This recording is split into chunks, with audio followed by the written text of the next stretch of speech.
Let's see who's going to show up tonight.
Hello?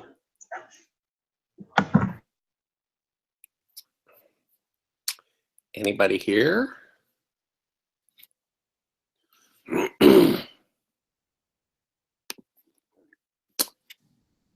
Hey, Addie. Hi. Addie, I don't hear any audio. Are you there? Yeah, are you there? Can you hear me? I can't hear you. Okay, let's see if I'm the problem. Hey, Megan. How are you there? Can you hear me? Yeah.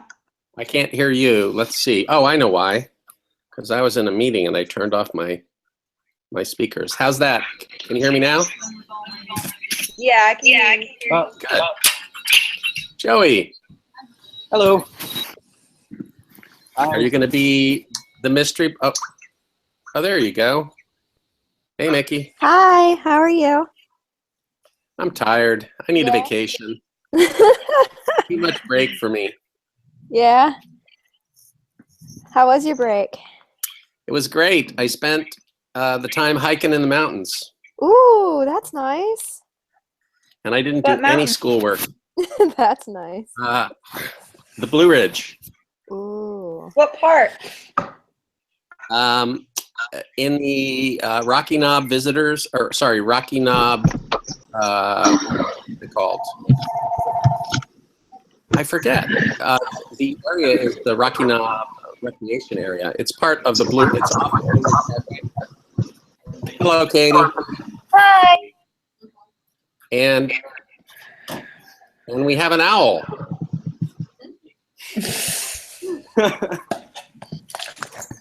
The first time the owl What was is showing up. that? What's that? Hello, people. We have an interloper.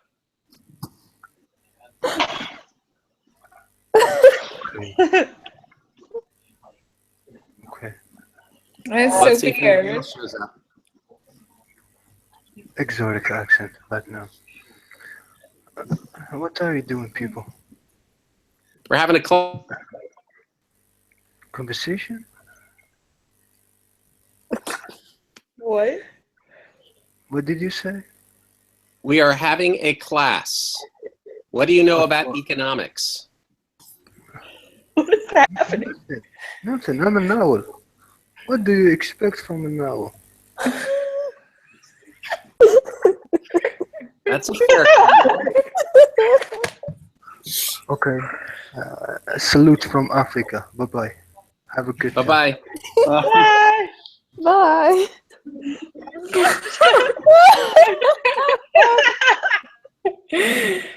I'm so tweeting about that later. That's fantastic. Yeah, see? That was weird. Well, you never know what to expect in Greenlaw's online courses. That's all I can.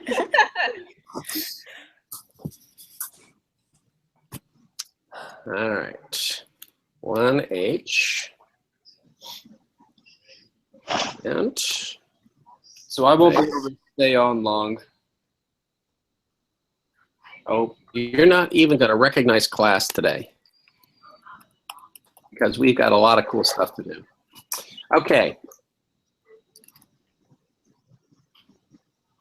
probably share my screen.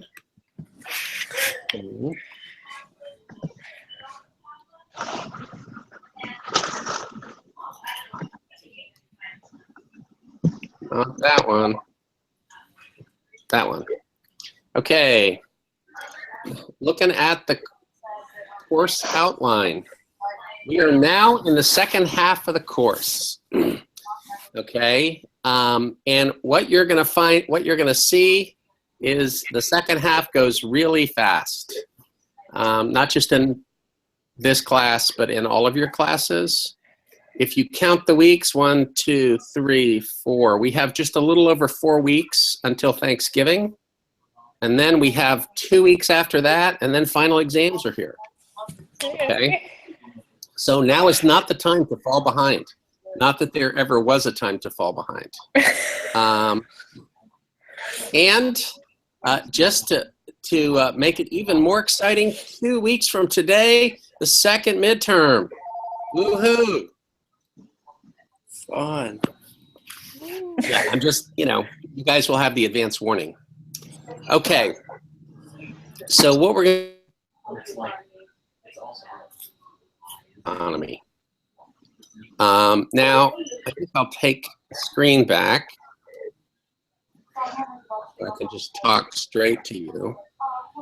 Okay, am I back? Yeah. Okay, good. Okay. Now, you might ask, well, no, let me ask you this. What is a market economy?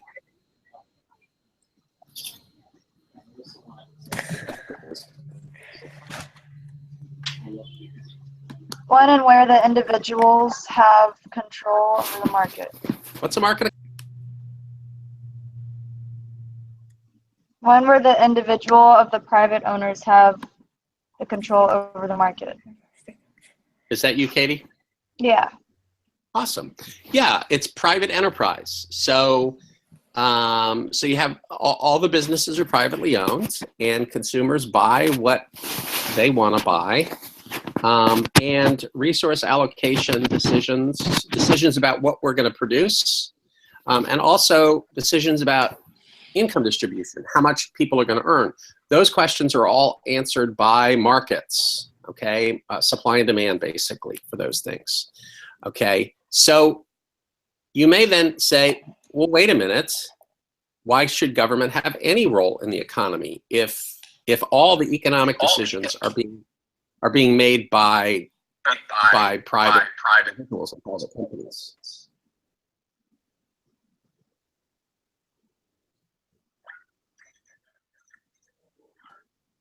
What would you say by private folks? Why do we need government at all?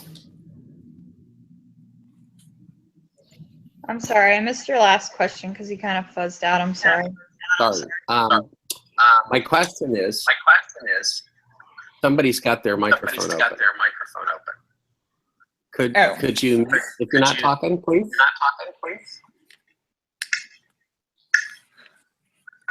Thank you. Much better. Okay. In a market economy, all decisions are made by private individuals, either consumers or businesses. So if that's the case, why does government need to have any role at all? Taxes? Okay, tell me more. Like making a verb and a noun. Imposing sales tax, personal tax. But why do we need taxes? Or maybe if we just shut the government down, then we won't need any taxes.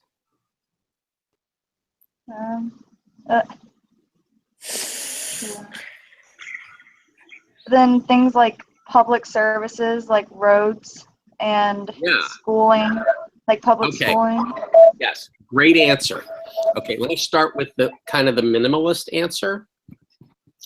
Are any of you athletes? Have you ever been athletes? Have you heard of an athlete? Yeah. Yeah. Okay. Which? Mickey, what are you? You're an athlete, right?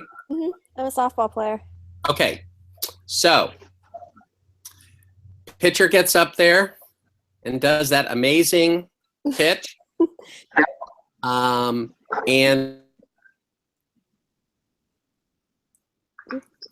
the batter says, that was a ball. And the pitcher says, no, it wasn't.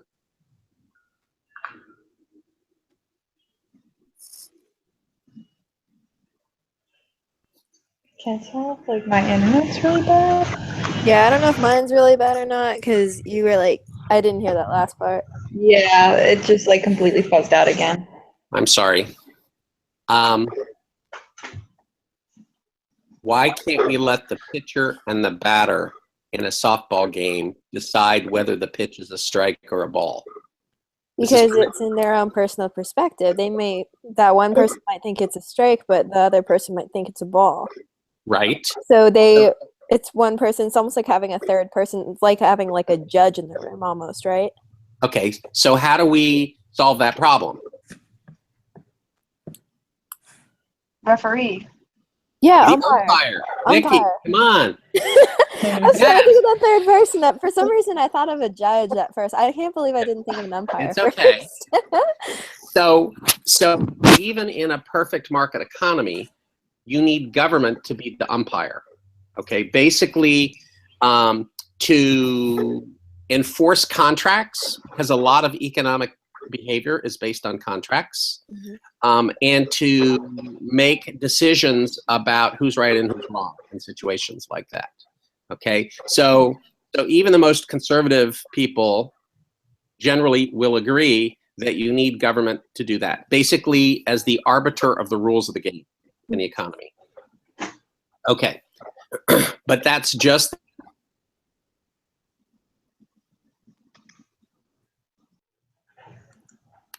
all right. This is a subtle button point. I wish I could draw a graph for you. Actually, maybe I have a drawing tool here. See, that's chat, that's camera, control room, effects. No, I don't think you want effects. Draw. All right, let me see if I can draw. This user is not running draw. Okay, that's not gonna work. Maybe? No. All right, never mind. We'll go back and we'll do it the old-fashioned way with words. Okay.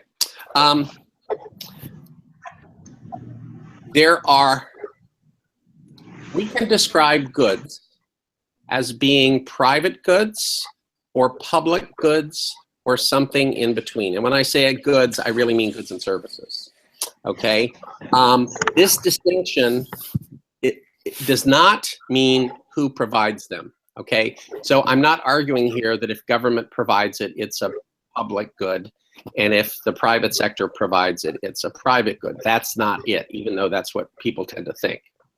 Okay. Rather, it has to do with the characteristics of the product. Here's why. A private good is something where you buy it, you consume it, and you get all the benefits from it. Okay, it's kind of the good or service that we typically think about. Say an apple, right? If you eat the apple, no one else gets the benefit from it at the same time, right? Because you ate it. Okay. Again, this is so obvious that it may be hard. Do you follow what I'm saying? Yeah. Okay, good. Now, public goods, on the other hand, are not like that. Okay, or they're like that but different. Okay, let's see. No, let me go the other way. In between, okay, there are many goods and services where you consume the product, you buy the product, you consume the product, and yet other people benefit at the same time as you, and their benefit doesn't take away from yours, like sharing an apple would. Okay, when I went to college, this was, back in the dark ages, I brought two things, aside from my clothes. I brought a clock. Roommate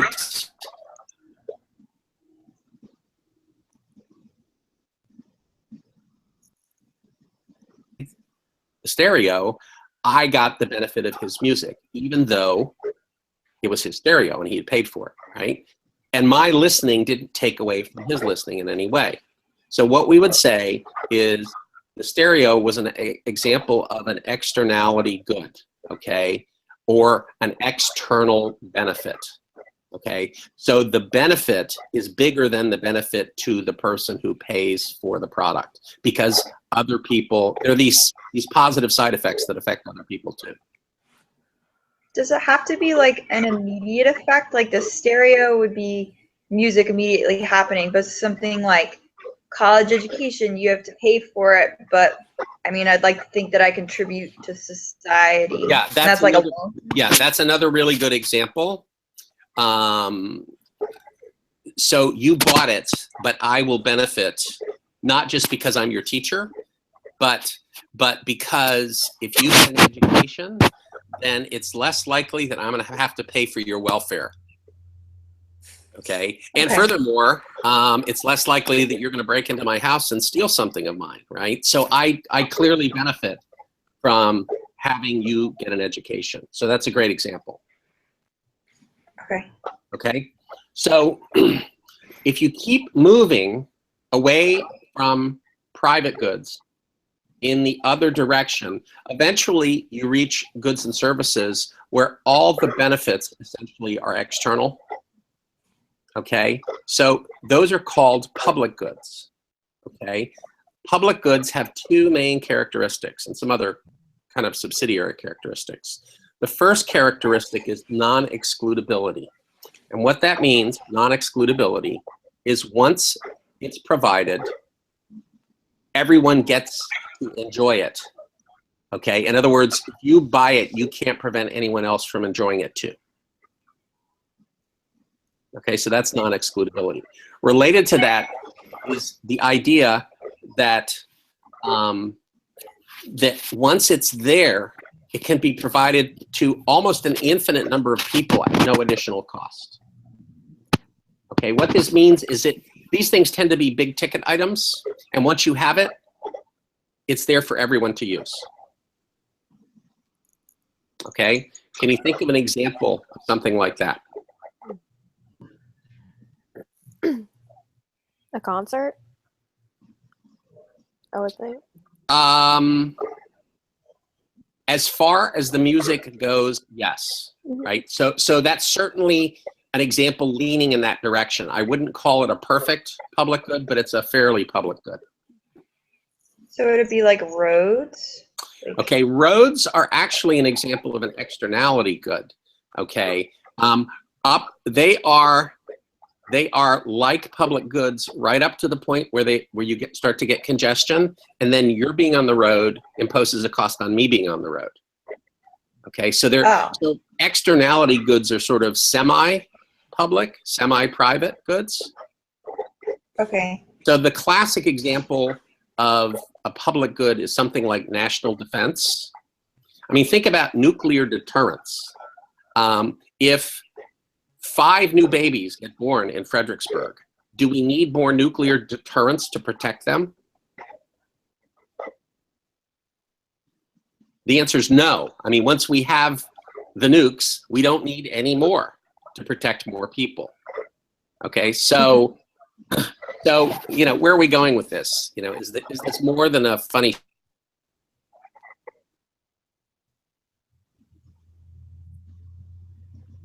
Up until this point, we've been assuming essentially that all products are private products. And what we've said is markets, in a market economy, markets allocate resources perfectly efficiently. Okay, this is called allocative efficiency.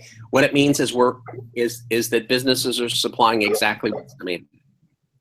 Okay, now that is absolutely true for private goods, but it turns out it's not true for either externality goods or public goods.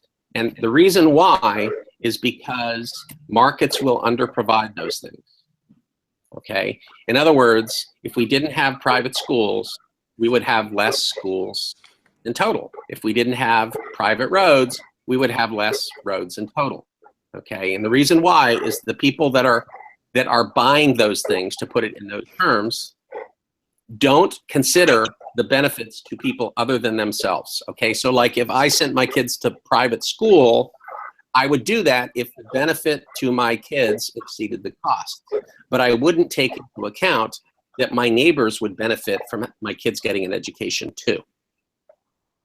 Okay, so the outcome is without government to either supply or subsidize the supply of externality and public goods, we wouldn't have enough of them. And with public goods, we probably wouldn't have them at all because they're so expensive that no one would find it worthwhile to pay for it, especially knowing that everyone else would get it for free.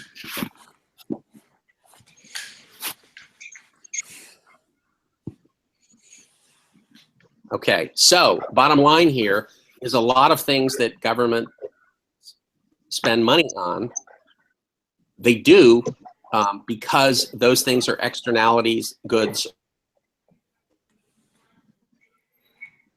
And even conservatives tend to agree with that argument in principle. They sometimes disagree with the details about how large the externality, how large the external benefit is.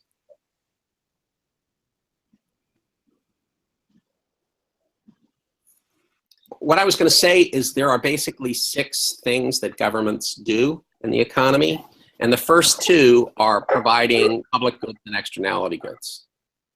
The third thing that governments do is they actually provide some private goods, okay? And that's a little weird, okay? Because we just established that private businesses are perfectly good at supplying the right amount of private goods, and yet government plays that role in certain areas. Here's one. Do the letters ABC mean anything to you? A what? ABC. ABC. Oh. The first 3 letters of the alphabet. Sorry, it keeps fuzzing out like I Yeah. said. Okay, ABC. Mm-hmm. What do those letters mean to you? Megan, you should know this. Isn't it like, wait, isn't like an ABC store? Yes. Okay. Okay. In Virginia, if you want to buy liquor, you have to go to the state store, right? Now think about it. Would it be possible for a private business to sell liquor? Does it have to be the government? No. No. In a lot of states, they have private liquor stores, like Maryland, for example. Okay. So why do we have state liquor stores in Virginia? So we can tax it? No, that's a good answer, but let me tell you, no state gives up on the opportunity to tax. In Maryland, like in other states, they charge the tax to the seller, right? The seller has to collect the tax, just like an additional sales tax. I mean, the reason is kind of dumb. First, conservative, so we don't like change. And the other thing is for traditional reasons, we're trying to protect ourselves from evil liquor because it's a sin, right? And so only if the government sells it to us can they be sure that people aren't going to over and buy. Right, that's working really well. Okay. So again, ABC stores are an example of a product which could just as easily be offered by the private sector, but for a variety of reasons, it isn't. Here's another one, U.S. Postal Service. Would it be possible for a private company to ship a letter across the country overnight? Probably not. Really? What does FedEx do? Oh. Again. Now, so my point here is that some of the stuff that government does, it probably doesn't have to, and this is one of those categories. Okay, number 4. Number 4 is has several names. It's called transfer payments, transfer programs, or income transfer. What does that mean? What's transfer mean? To move from one to the other? Yes. These are programs that take money from one group in society and give it to another group in society. Okay, so something like welfare, where the idea traditionally has been we take from people who are well-to-do and we give it to people who are not well-to-do. Okay, that's the theory anyway. Sometimes the money goes the wrong way. Okay, so things like Social Security, things like Medicare and Medicaid, those are all transfer programs. Okay, why do we have those programs? I guess to keep the economy moving in a way, because if you provide someone with opportunities through welfare, they're more likely to, you know, I guess, work or put the money back in the economy, maybe. Can you say it again, Megan? Oh, sorry. I was trying to say that, like, I guess if you provide people with those transfer payments, such as like welfare, I'm not super up to date on how it works, but I would assume by paying them that would help them get back on the feet, and it's kind of like oiling the economy in a way. So then they can put the money back in. You're right there. The primary purpose, though, was to help people who needed help, right? And the idea is that we're a fairly rich economy, and yet some people fall through the cracks. We're rich enough to sort of help those people out. That's the idea. Okay. In the 1960s, the poorest demographic group in the U.S. was what? Any ideas? The answer was elderly people. Okay, so the idea was people would do okay until they retired, but then they didn't have much in the way of savings, and so they ended up being poor, you know, unless their kids could support them or something like that. So part of the reason for the whole Social Security system, which actually goes back several decades earlier than that, was to help grandma and grandpa, because after all, don't they deserve it? Right? And the answer is yes. But now it's been very, very successful. It's been so successful that the elderly are not as a lump poor anymore, and that's a good thing. What's the largest demographic group in the U.S. today?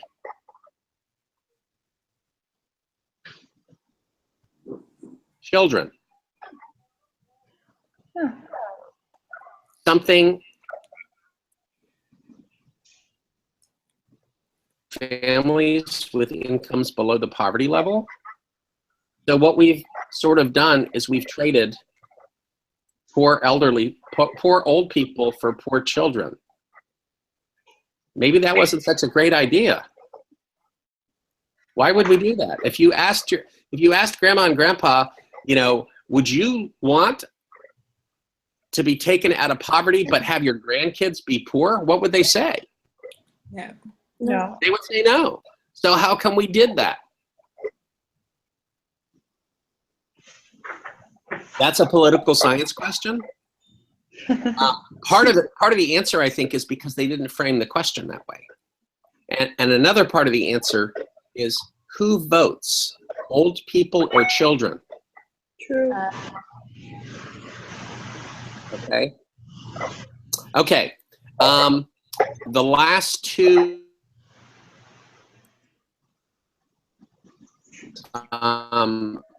regulation. So the Environmental Protection Agency, the State Corporation Commission, the FEC, the FTC, you know, the whole alphabet soup of different regulatory agencies. Okay. Those regulatory agencies exist for one of two reasons. Primarily, it's safety. Okay, so like the Food and Drug Administration is there to make sure that the food that we eat and the drugs that we are prescribed are safe, right? The second reason is to improve efficiency. Okay? In particular, monopolies. I mean, this is a macro class rather than a micro class, but monopolies do bad things, and so there are government agencies that try to limit monopoly power and benefit consumers. The last function of government is called macroeconomic stabilization, and what that really means is trying to manage the economy at the macroeconomic level. We're going to spend a lot of time for the rest of the semester talking about that, so I'm really just going to introduce it here, and that's it. Okay, there's one other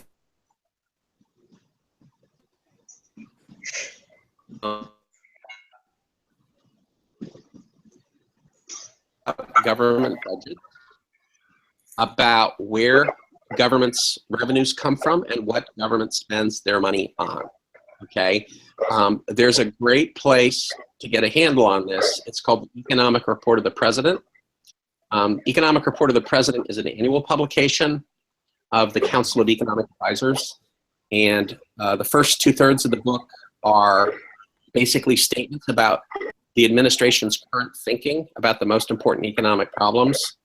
Okay, so if you want to know what the current administration thinks are the most important economic problems, go look in the Economic Report of the President, because there'll be a chapter on every one of them.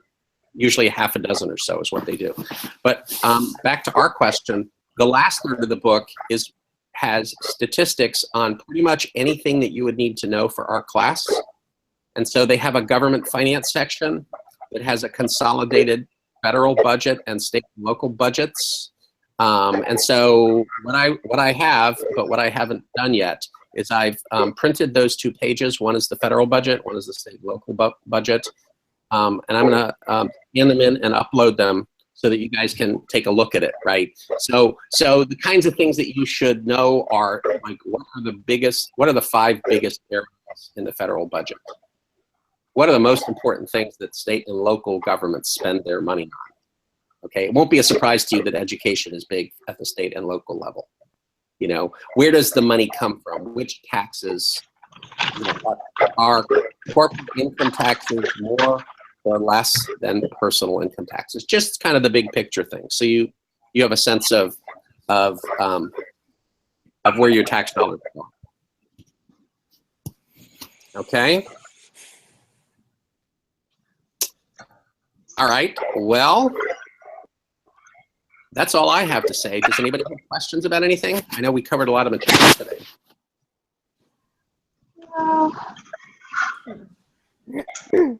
right. Well, if something comes up next week, unless I meet you in the hall earlier, Eddie. All right. Bye, guys.